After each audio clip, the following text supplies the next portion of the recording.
And welcome back to the channel, survivors. In today's video, we're going to be diving back into Enshrouded, and we've got a special one for you guys today. We're going to be talking about, in my opinion, one of the most overpowered weapons in the game. And you can get this weapon literally starting off in the game within the first 5 to 6 minutes. I can tell you right off the bat here, this weapon will make a massive difference in your survivability, even as a new beginner. Alrighty, so then diving right in here, when it comes to Enshrouded, there is a slew of different weapons that you can collect throughout the world. Some of them you can get from as drops from mobs when killing them, some of them you can only get via loot boxes, and some of them you can even craft via your different crafting stations or NPCs. Well, through all of those, there is actually one of them that you can actually craft as early as 5 minutes within the beginning of the game, and it is overpowered compared to the rest. This is a specific class of weapons, and that, my friends, is the wands. Yes, you heard me correct. The wands, the W-A-N-D-S, like straight out of Harry Potter, the wand itself. Now, I understand if you might be a melee class person and you want to be up in somebody's face with a maul or a axe or, you know, a sword or something, and maybe you're thinking this video isn't for you, but hold up, don't jump to that conclusion, because in my opinion, no matter what class you play or like to play, especially early game, I definitely think that you need to craft yourself a wand and use it to your advantage. And I'm going to show you guys why and what these advantages are. So starting us off with the very first one, the wand is very simple, at least the one in your inventory, to craft within the first 5 to 6 minutes. As you can see here, it takes some bones, and that's probably the hardest one to get early on, but it's actually not hard once you realize that all of the little skeleton corpses that are around, you know, across the ground in the tunnel and even into that first little village area that you come out in, all of those can be destroyed, and you can take those bones immediately, allowing you to craft a wand right at the start. Now, this is really important because, secondly here, wands are really strong because it gives you the range advantage. The first couple of enemies you're going to run up against are really slow and very easy, and you got to kind of learn, the combat mechanics of the game, but having a wand allows you to hit them from a distance, and that actually does pretty good damage for the standard gray common wand that you can make. All right, now the third thing I want to mention here about the wands is also it is a one-handed item. Therefore, it does give you the ability to still hold a shield.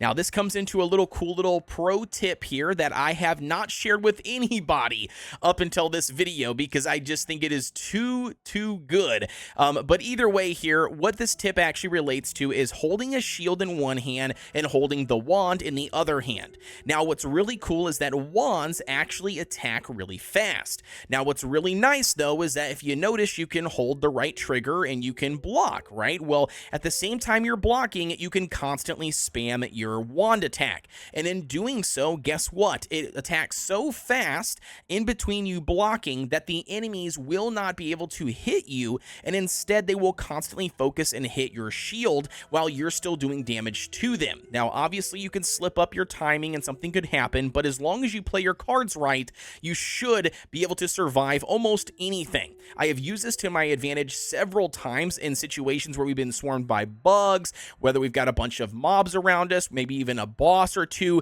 you name it. I have outlived everybody else in my party that was not carrying a wand and a shield, and it has absolutely saved my life in a pinch and allowed me to revive all of my teammates. So again, it's a really strong combination, even with a beginner wand. And now, if that's not enough to convince you that wands are super good, I want to talk about one final benefit here that the wands actually carry, and that is related to the elements in the game. Throughout your adventuring in Enshrouded, you will discover a lot of different enemies in the different biomes, and these enemies will have different resistances either to specific weapon types or even specific elements. And when it comes to wands and staves and the whole entire magical element inside of Enshrouded, it kind of caters on the back of these elements. You can utilize different elements on different weapons. You can then stack on those by utilizing the skill trees and the skills available, on top of even utilizing specific gear attributes attributes, whether it's on something you wear or even the weapons that you're using, to help also benefit the type of element that you're trying to express. Not only that, this also caters over into enemies, that certain enemies will take more damage or less damage from a specific element type. So to give you an example here, if I hit these woolly guys with something, ice related, right, using my staff, sure, it does a decent amount of damage because of the level and obviously towards the mob. However, you can see that little perk that pops up that says resisted, and if you get that, well, then that should tell you that you're not using the right element. Well, if I go ahead and swap to my fire wand and watch this, when you hit him, it actually changes it to resisted, it to effective, and it does a way bigger chunk of damage to that mob. So once again, this is just another variable why wands, in my opinion, are really, really good, because especially if you get one that has the right resistance to whatever enemies you're trying to take down, it makes them very strong on top of the initial damage that they already do. And that, my friends, officially wraps up our video for today. Just a short and sweet one for you guys, talking about, in my opinion, why every single player needs to craft a wand and how it is massively overpowered, in my opinion, man. The fact that you don't need to craft any ammo and keep up with anything like that, you also can utilize it in tandem with a shield and literally take 0 damage from the mobs that are trying to attack you, but yet you can still chip away at their health. Last but not least here, guys, on top of it, you also can get a easy status effect that will do additional damage over time. All of those things plus the range, just, oh, mwah, it's a chef's kiss. Build one if you guys haven't done so already. As always, don't forget to like, comment, and subscribe here on the channel for everything Enshrouded related. And with that being said, as always, guys, I'll see you on the next one.